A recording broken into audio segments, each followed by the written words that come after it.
Welcome back to the Full Force Fathers podcast. Happy Easter. We are recording on Easter Sunday, so Dave and I want to wish you all and hope you had the happiest of Easters when you're actually listening to this on Tuesday. It is episode number 56, which is cool. We're just chugging along here, churning along, but Dave and I have been over the top since last week because we recorded before the Final Four kicked off, and UConn national champs is all I'm going to say, baby. Five times the champions, which is pretty awesome. We're so spoiled. It's not even funny. I mean, they won 5 championships in the last 24 years. It's absurd. Yeah. That is an absurd statistic. No other team in college basketball is even close to that. Not even close. So it's not. I think Duke is the closest with what, 3 in that span, or 2? Carolina's got 2. Yeah, I don't know. We'd have to look it up. We need to get our stat guy to look that up for us, so we're good. But it doesn't matter. We're at least ahead by 2. At least by 2. The other thing that makes me so happy, because of all this bullshit out there if UConn's a blue blood or not, which obviously we are, and it's not even debatable. But we have more national championships than Kansas. And everyone, Kansas won the title last year. And let's think about Kansas's history for a minute. They only won their 4th national title a year ago. We have won our 5th. Let's just think about our generation. Our generation has been so spoiled because we're in our late 30s. Yes. We have watched UConn won their first title in 99 when I was 13. I am 37, and I have seen 5 championships. It's awesome. But also, don't forget, just a few years prior to that, we had the Ray Allen years. We had the Tate when I was George. I think I was 4 in the Tate George Chris Smith game. Yeah, we had some amazing Donnie Marshall, Danielle Marshall, Scott Burrell. We had some amazing guys. Kevin Ollie. We have been so spoiled since we started. Essentially, because obviously our parents were big UConn fans, but they never were any good. So right. Yeah. It's and the other stat I wanted to throw out there too is since 1995, when the women won their first title, we have the most combined championships, men and women's programs, thanks to Gino, because Gino has 11, which is tied with UCLA, and we have 5. So we have 16 combined national championships in basketball. That's amazing. It is sad though. By the way, we're 5-0 in championship games. Yeah, and Gino's 11-1. It's wild. But with all this excitement for us, there's a caveat. Hawkins did declare. I'm not surprised. I'm not upset about it. Good for him. It is good that he declared because his stock will never be higher. And as we know in this world, you never know about injuries and things that can happen. Good for him. I'm kind of sad that we missed out on Caleb Love. He ended up picking Michigan in the transfer portal. That would have been an amazing fill-in right behind Hawkins if we were able to land a kid like that. But we should do I know we've been doing a lot of sports lately and kind of pulling us away from the Full Force Fathers a little bit. And I apologize if you are here for the Full Force Fathers content. We have just been so giddy, and I apologize for that. But we should always, I think moving forward in the show, Dave, we should add a sports element to it because we are both so passionate as sports fans. And there's a lot of dads out there that are. So maybe we've been going real heavy sports lately, like I said, and I apologize if we have. But it's been awesome. It has been awesome, but we're getting to a point in the year where there's not going to be anything happening that either of us care about for a while. So don't you worry if you're here for the Full Force Fathers content. It's going to be coming in heavy for the next few months. You're not going to talk. You're not going to hear me talk about. Maybe you made me mention the Stanley Cup playoffs once in the next 4 weeks. I don't really care. I think playoff hockey's the best. You're never going to hear me talk about baseball before October. No. But remember when we were talking about hockey on the show and Gretzky, 99, we kind of had that little debate is who's the greatest individual player in their sport. And I say Gretzky is, in terms of each sport, team or individual, he's the best ever at his in particular sport. So last night, once again, we're recording on Sunday, Saturday night, Connor McDavid plays hockey. Now we're talking hockey. He scored his 150th point last night. He's only like the 9th guy in NHL history to have 150 points. Mind-boggling to me, right? He has 80-something. Yes, he has 80-something assists and over 60 goals. Okay. He has 150 points, right? So this got me thinking, and I know you know nothing about what I'm going to say, and I did this on purpose. Because we always talk about how great Wayne Gretzky is, right? So I after I read that article last night, I went on there and I'm like, who has the most single points in hockey history in a season? So Connor McDavid has 150 or 151 now because he scored a second goal last night. Okay. Wayne Gretzky has the all-time record. 215 points in a single season. But no, it gets better. Wait for this. He had 163 assists that season to go with 52 goals. Wow. It gets better. By the way, number 2 most single point season, Gretzky, obviously. He had 92 goals and 120 assists one season in the same year. And he didn't even play the full season. He missed games. It's outrageous. So of the top 10 single highest scoring seasons, individual player in hockey, of the top 10, he has 8 of them. The other 2 were Mario Lemieux, who's, oh, by the way, he's not too shabby. No. He scored over 200 points in a season 4 times. Wow. That's amazing. This is why Wayne Gretzky is unbelievable. So whenever I see a Connor McDavid stat, I'm like, yeah, okay. Let's talk about Wayne Gretzky. Let's talk about Wayne Gretzky for a second. That's great. That's great. Anyways, we are in episode 56. We're jumping right in. We're keeping the sports theme. We're jumping right in to our numbers. Dave, I want you to kick us off because once again, I think it's another football linebacker-centric number. I'll be honest. There's only two names on this list that stood out to me of names that I knew. So I'll give you those 2. The great LT, Lawrence Taylor. You know, arguably the greatest linebacker of all time. Yeah, I mean, phenomenal. As a Cowboy fan, I used to always hate seeing him on the other side of the ball. And then Mark Burley in the baseball world. Did he throw a perfect game or a no-hitter? He did one. I think it was a no-hitter. Yeah, did he win a World Series? Did he win a World Series with the White Sox? Was he part of that team? I think so. That was that random lefty, Chicago southpaw, right? Yep. Yeah, that was that random World Series that they won in between the Red Sox. Remember? And that's when the I think they beat the Astros. That's when the Astros were still in the National League. Right. Yeah, there were some other names on there. Derek Johnson, Chris Dolman, I remember. And then some older guys, Bill Hewitt and Joe Schmidt. I'm talking linebackers right now, number 56. In basketball, nobody wore 56. Not one notable name. I did not do college, but I obviously sticking with the pro theme. There was 3 guys in NBA that have worn 56. Francisco Elson, Sean Williams with the Celtics, and Brandon Hunter. You and I both do not know any of those 3. No. And in hockey we had Sergei Zubov, who was a very good hockey player. I've heard of his name before, but that kind of gives you 56. Linebacker heavy, would never make the tournament. LT's not good enough to carry that into a tournament style of play. No. But that's your number 56. But anyways, first and foremost, we're in the show. Happy Easter for me, Dave. I'm sure you want to wish everyone a happy Easter. This is, the Lord's risen. He is risen indeed. We just got home from church when we're now recording.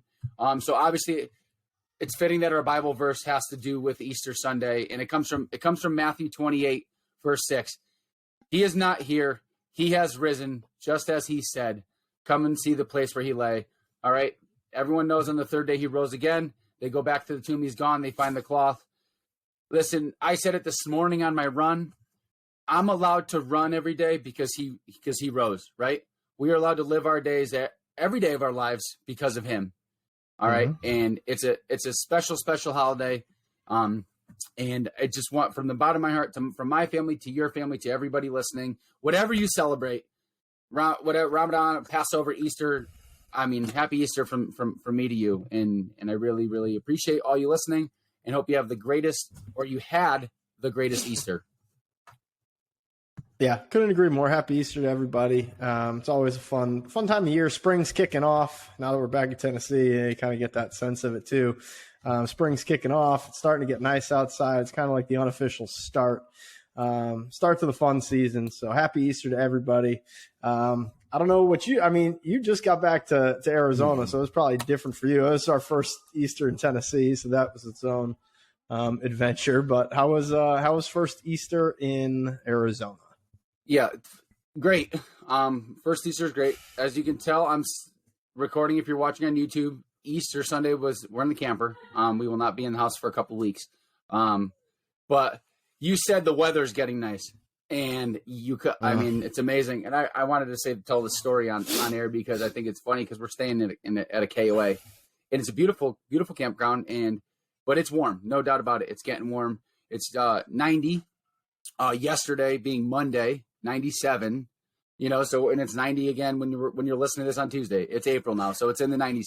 But I was telling you, Pepper needs to adjust, and Pepper's got an adjustment period for sure. She's still trying to get used to the rocks. She's still trying to get used to the heat. Even though she was in Virginia summer, it's a little different because it's humid, and there's shade trees, so she could hide under the deck. She could find a tree to lay under.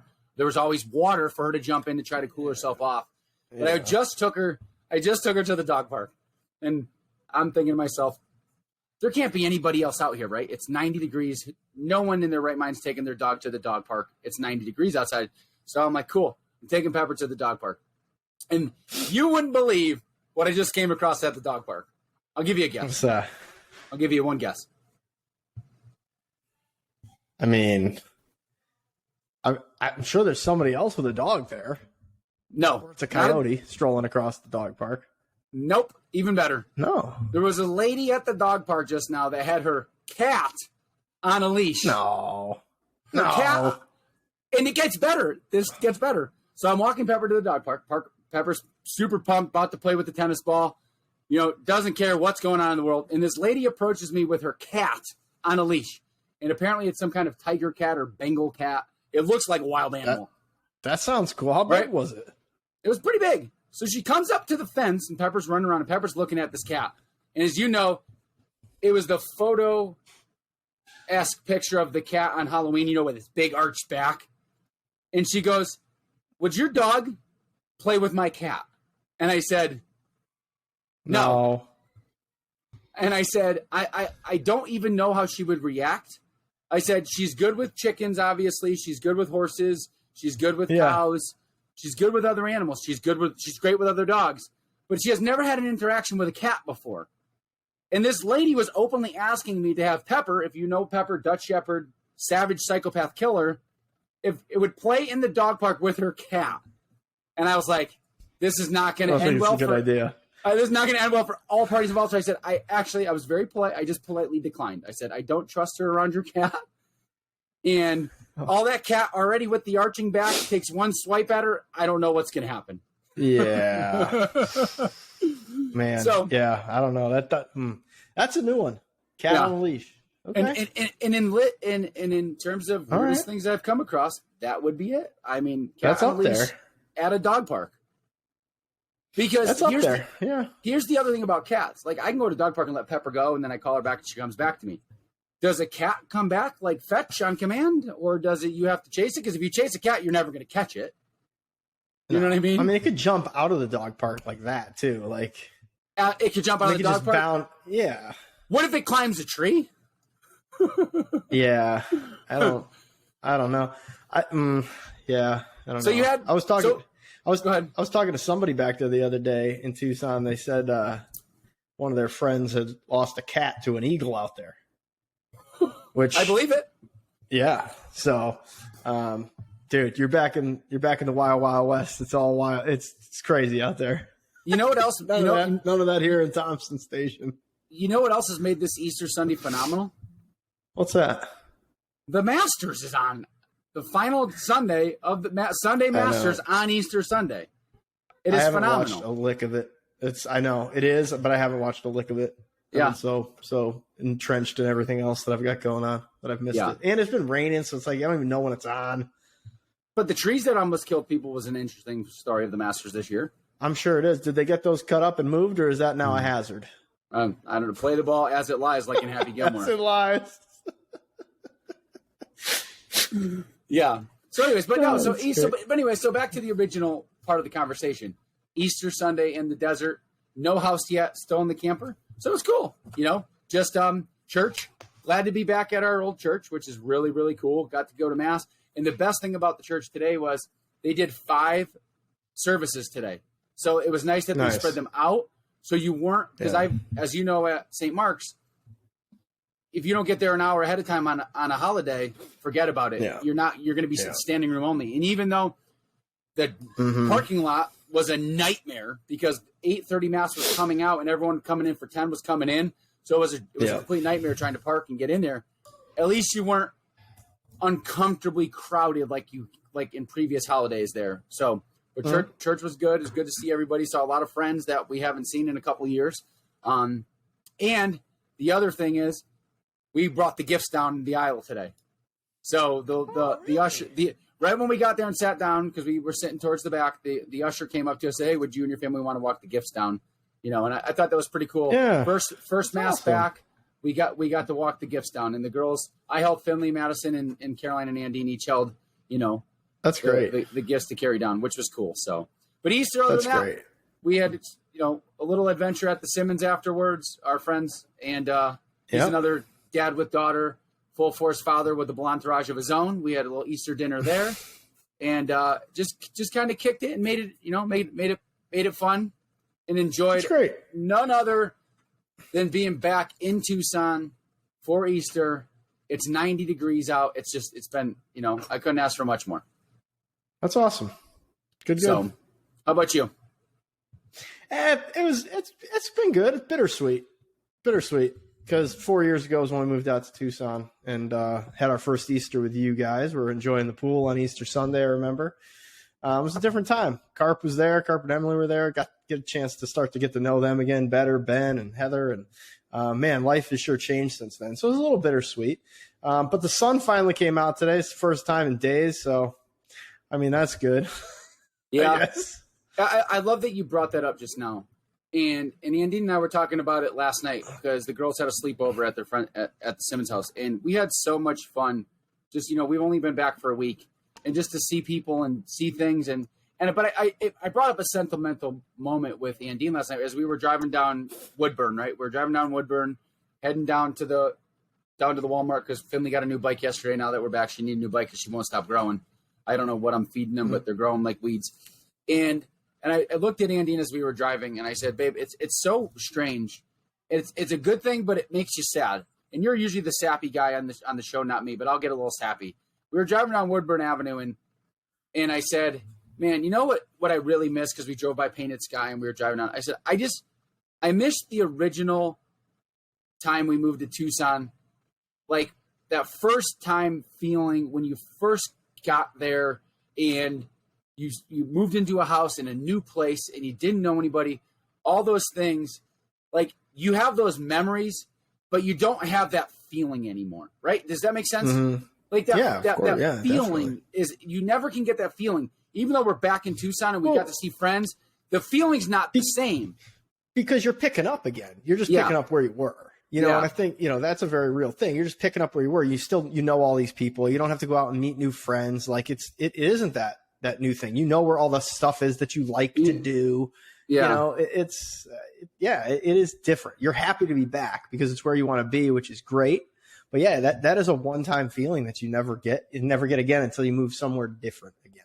Yeah. And it just made me think, I'm like, man, fuck, if there's anything I want to talk about on Full Force Fathers today, is to just soak it up, man. That's my message of the day. We're not going to get too in depth on a lot of things today, but just soak it up, live it, live every day to the fullest, because every day is another memory being made, and you don't ever get it back. Time is such a thief, right? It's the one commodity that it's the one resource you never get back. You can't.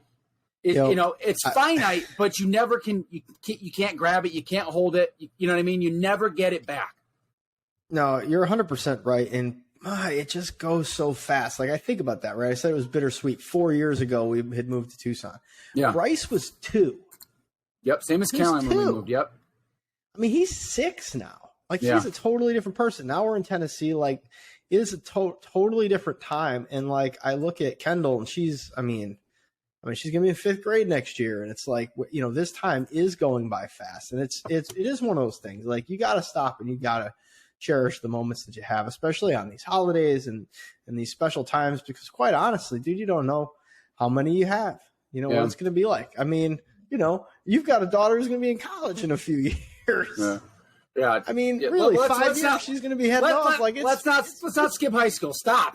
We're not skipping high school. I know, but I'm just telling you, dude. The same amount of time she's going to be off to college. Like, it's crazy. So you got to enjoy those moments. But it is back to that feeling you get the first time you're in a city. I mean, we're still trying to figure it out here. Like, we're still kind of in that feeling, but it's totally different than it was in Arizona. Arizona was a place we wanted to move to. We picked it on a map and said, this is where we want to go. This isn't that. This is a place we came for work. And that part was great. So now it's like, all right, we got to find the things about the city that we are going to enjoy. That are going to bring us that joy every year. And things that we like to do here. But it's kind of different in that regard. Yeah. And the other thing that was really touched me at church today, because we saw a lot of the families that we know and we've known for years and years and years for, almost a decade now. And not just one, but about 4 or 5 families that we saw today, watching kids grow up all over the years, they said something. It doesn't seem like much, but to me, it meant a lot. They said, welcome home. They didn't say, welcome back. We're glad you're back. 2 simple words, welcome home. And that's exactly what it is. It is home. This is home, and for people to, just people that I haven't seen in a couple years, welcome home. It's just a simple phrase, but it makes you just cherish that even more. It's just welcome home. Like I don't even think of Connecticut, and I'm sure you don't either anymore. Like I don't think of Connecticut as home. Like I don't think, oh, I'm going home for Christmas, or I'm going home. We went back to Connecticut. We didn't say we went back home this summer. We went to Connecticut this summer is what we said. Yeah, in that state, I did for a while. Like when I was in Tucson, I'd say it was about 2 years, and then that kind of faded. And then like Tucson was home. Like people ask me now, like, "Oh, where are you from?" And I always say I'm from Arizona. Like, that's what was home to me. That's what feels like home to me now. And Connecticut. I mean, it's still a part of who we are and where we're from, and that'll never fade. But for me too. Most recently, it's Arizona's home. And quite honestly, like that's where I see myself winding up again someday. That's where Casey and I talk about going back to whenever this next season of life is over. Because ultimately, dude, happiness there is just it takes it to another level. You're right, and it's interesting because. Well, even in the campground, being in the campground, you see people from all over the country, all over the world, really. There's a lot of people we've met from Canada. There's a lot of Canadian campers, by the way, which, is cool. But they always say, where are you from? And I'm like, here, this is home. Tucson's home. Because there are those full-time RVers that literally live on the road. They live on the road and they're campers. But everybody, it's so interesting to see. Like, we love looking at license plates, right? Because I always want to know where your home is, And I love saying, this is home for us, And I got so excited. We met a couple in the hot tub the other night. We were sitting in the hot tub, and they were here from Washington, and they're down here for Easter. His parents live down here, and I love nothing more, as because I love meeting people and talking to people and giving recommendations out and stuff. And I love nothing more than just rattling off everything that there is to do here. Because he was like, "Hey, what's the way I can get off the road, get out into the desert, find maybe a little water?" And like Andy and I were sitting there, and we had a great conversation with this couple, and. We probably talked for 45 minutes about all the cool things that this place offers. And it's cool to know that, this is my home. Even though it's not my home, I'm not in a house right now. This is still, it's still home. I don't love gas prices driving up and down I-10 every fucking day like I have been for a week. But, no, that's for sure. Fuck in Arizona. If you're listening to me, Arizona, fucking figure it out with the gas prices. This is bullshit. I was paying $3 a gallon in fucking Texas for diesel. And I get back to Arizona and it's $4.50. 460, 430. Give me a break. Seriously, guys, get your politics out of here. Take your blue politics and drag your ass out of here. And give me my fucking cheap diesel again and my cheap gas again. I mean, it is absolute bullshit that I cross one state line to another and diesel is $1.50 more. Get out of here with that shit. That's my political rant for the day. It's stupid. So, but anyways. So that's what I really wanted to touch on today with Full Force Scholar in our podcast today is like home. Where's your home? What do you love about your home? Make your memories, time's a thief, all those things that we just kind of touched on, but one more thing I do want to touch base on. We may get in a little argument here. UConn, as we said in the beginning of the show, UConn just won the national championship for the 5th time since 1999. And this is the question I wanted to pose to you. I want you... Because once again, I like doing this to you. I don't give you time to think. I want you to react. Yeah. So I purposely didn't put this in the show notes until just now. I want you to rank the 5 national championship teams in order from first to worst or worst to first. You tell me how you want to rank them, and I want to see how they compare to my ranking, worst to first, and then let's argue about it. I want to go worst to first. Okay, worst to first. Okay. Yeah. Worst, 2014, the Shabazz team. Shabazz. Okay. Yep, that was the worst. I love that we're comparing the worst championship teams. By the way. Yeah, such a great thing. Worst championship teams. Hey, we actually have a list to make the worst to first. Okay, so 2014, that's the worst. Yep. 2011's number 2. Okay. On second worst. Kemba Walker team. Then I'm gonna go the Kemba Walker team. Then I'm gonna go 2023, 99, and 2004. That's my list. And I know you're going to say 2023, like we just came off of it. They just dominated the NCAA tournament, right? Are you going to say that? I am going to say that because where I'm torn on the list with you is I'm never going to argue that 04 team. That 04 team was the best team, top to bottom. It may not have been the most talented UConn roster ever, but we have to rank championships, not ranking teams, right? Because I would argue the 08 team may be the most talented roster UConn ever had. But we're ranking championships. Yes. 04 for me by far is the best championship team, and I want to look at the season as a whole. That team was dominant start to finish. They didn't have the best record of all the teams. They had the second best UConn record of all the teams. The 99 team had the best record. They only had 2 losses that season. The 2004 team had 4 losses. And what I love about that 04 team is they went into the season preseason number 1, and they backed that shit up and won the national championship. That's the greatest UConn basketball year ever because the women won it in 04 as well. And I have the Sports Illustrated in my safe with Okafor and Taurasi back-to-back with their arms crossed where they were preseason number 1. And they both went wire to wire. Now, UConn men lost it. They did lose a few games, but I love the revenge factor. They lost to Georgia Tech. Yep. And then they beat them. They didn't beat them. They fucking annihilated them in the championship game. Okay?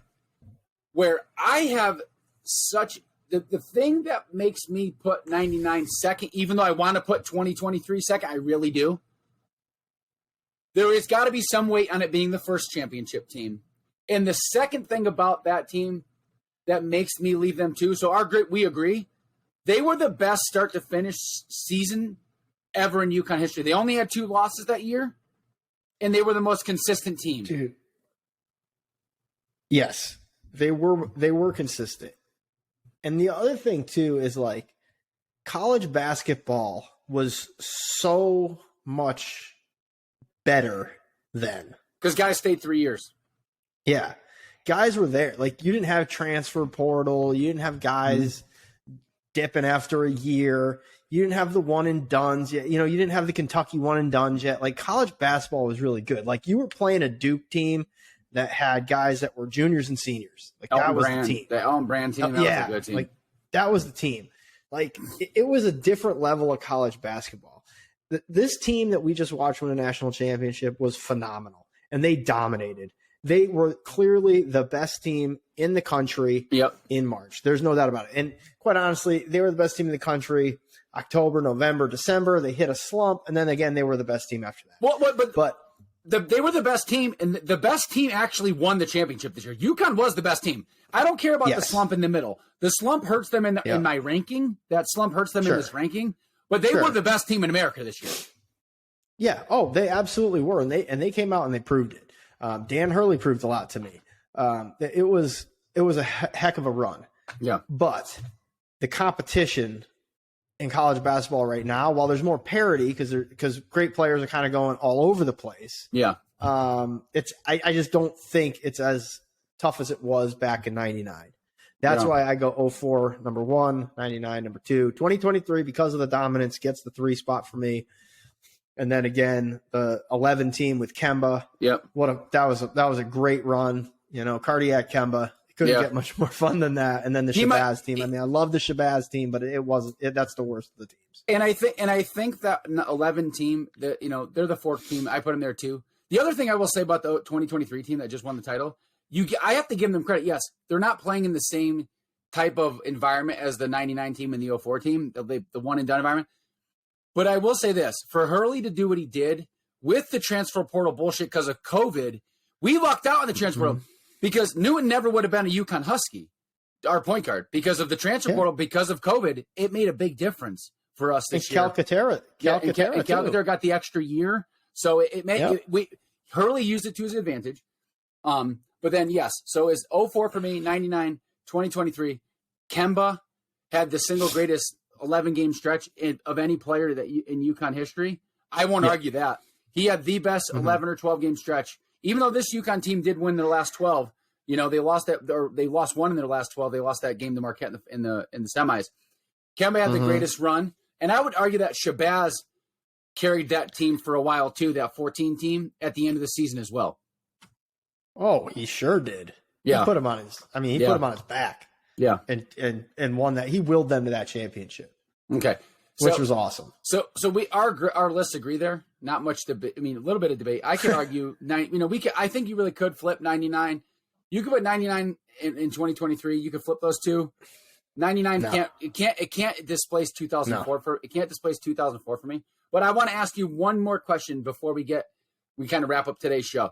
I want to ask you this question, which you don't know it's coming, and I want your instant reaction. Yeah. Okay. Now that we are on our 5th national championship, right?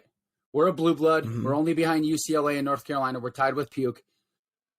Who is, in your opinion, the greatest UConn men's basketball player ever? Who's the best ever?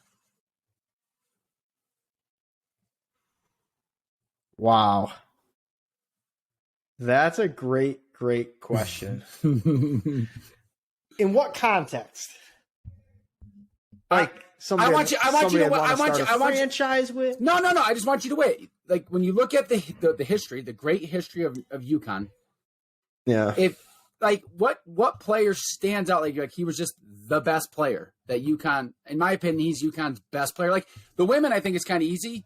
I don't think it's Taurasi. Yeah. I think it's Brianna Stewart in the women's side. She went 4 for 4, 4 national titles, 4 most outstanding player of the year award. Like I think it wait however you want to wait, because Ray Allen didn't win a title, right? Rudy Gay didn't win a title. Wait how you want to wait it. But the name that I'm about to tell you is going to surprise you. Well, I mean, my favorite. I have 2. Okay. I'm going to say 2. My favorite is Ray Allen, and I think he's the greatest UConn player of all time. He didn't make Final Four.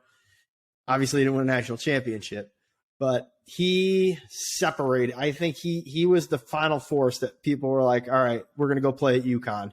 Yeah. UConn's a place I want to go play. The influence. Yeah, his influence. Yes, his influence. They saw how great he was when he came out, went to the NBA. They're like, I want to go to UConn. So I'm going to say Ray Allen is probably the greatest of all time. But my second, if I got to pick somebody off one of the championship teams, there's no question it's Kemba. That dude, loved that dude. So I think he's the best. So Kemba is my best player of all time at UConn. Yeah. I'm not going to argue with the influence from Ray Allen and all that other stuff. And he played against Iverson and Kerry Kittles and all those guys. But single-handedly, Kemba Walker, with no help, won a national championship. He won a Big East tournament championship by himself. He won a national championship by himself. Yeah. And that team didn't play any fucking slouches until they got to the Final Four. They beat Butler in a very terrible national championship game. But don't forget, he beat Florida. He beat number 2 Derek Williams Arizona team. We had no business beating them. Right? Yep. He beat no, that was the Elite 8 game. He beat Kawhi Leonard in San Diego State. That's right. Kemba Walker to me is the best UConn player ever. Now I'm not going to take anything away from Okafor. Yeah. And Ben Gordon and Ray Allen and Rudy Gay and Shabazz and this year's team. Oh, there's incredible players. But Kemba to me, and I'm glad I kind of wish you had a different name, but Kemba to me is my answer. Dude, he averaged 23.5 a game. Yeah. That year. And he's little. 23.5 a game as a point guard. Yeah. And he's not a big guy. He's not a big guy. But the fact of the matter is, I'm glad we had this discussion because I think it's pretty cool. We both kind of put Kemba right there. Ray Allen, once again, I think if you're talking longevity of his career from start to finish, Ray Allen's the best basketball player ever. Mm-hmm. But Kemba for me is the greatest UConn player. Yep. So can't argue it. Anyways, guys, we're wrapping up the show. It's a happy Easter. I hope you had a happy Easter once again. This was kind of a variety show today because we wanted to just touch on a bunch of stuff. And we're going to start getting back into the Full Force Fathers content. The faith, fitness, and finances moving forward. We just had such a great dynamic run of sports in our bracket and March Madness. So we're super happy if you kept listening along and you got some arguments in there with your family. But we want to jump into book recommendation. As we said last week, we have 2 for you. Dave, I'm going first because I'm going to give you parents, all you first Full Force Fathers, I'm going to give you a great family book for your kids. And it is called Brave Adventures by Coyote Peterson. So this guy, Epic Encounters in the Animal Kingdom. Okay? And I'm going to read his quote on the back.